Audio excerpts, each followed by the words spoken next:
Peggy 18.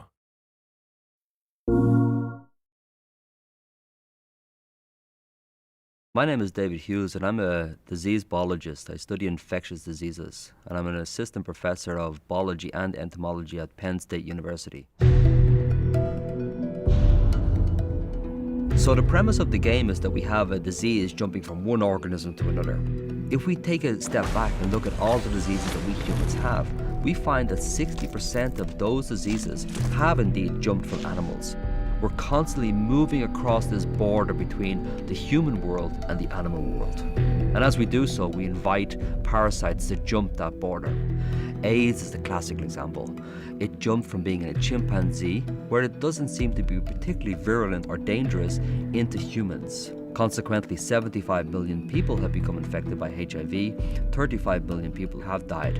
And there are many more examples besides that. The classical example is the 1918 bird flu.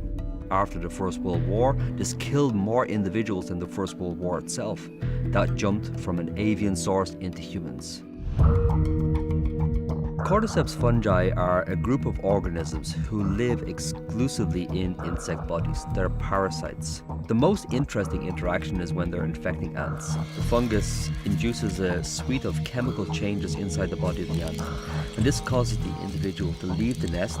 The ants ascend small saplings in the understory vegetation, and they have what really does appear to be a directed behavior. They're moving towards the midpoint of a leaf, and there they're finding the tissue and they're biting deeply into it. Once the ant is dead, it grows a long stalk from the back of the head, and this is the stalk which will produce spores. And by dying above the ant colony, what is essentially happening is that the fungus has invented a sniper's alley of infection, where spores are being hurled down on top of them, and this is how the infection reoccurs in the society. So the essential question is, could this cordyceps fungi be a problem for humans? We're constantly surrounded by fungal spores. There are billions of spores which we inhale every single day. And our immune system has evolved to deal with those, or otherwise we would have a very, very short life indeed. But there can be circumstances where fungal diseases do get into our bodies and infect us. It's not just our increasing population that's a problem, we're also turning up the thermostat on the planet. And this leads to massive problems in and of itself. Another problem, of course, is the airplane. We have this ability to move across the planet over the course of hours. We see this in a classical example, which was this SARS outbreak 10 years ago, where we had a disease traveling from Hong Kong to Canada and then throughout the world on a very, very short timescale. So what we're doing with this world is we're creating a place which, in the immortal phrase, is hot, flat and crowded.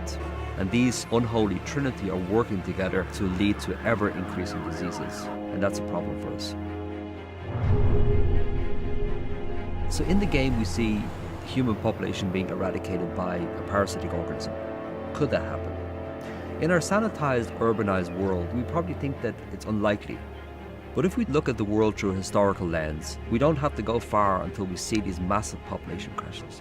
In certain parts of Europe during the bubonic plague, which started around about the 1348 and then lasted for about 600 years, we see massive population crashes, as many as half of the people dying.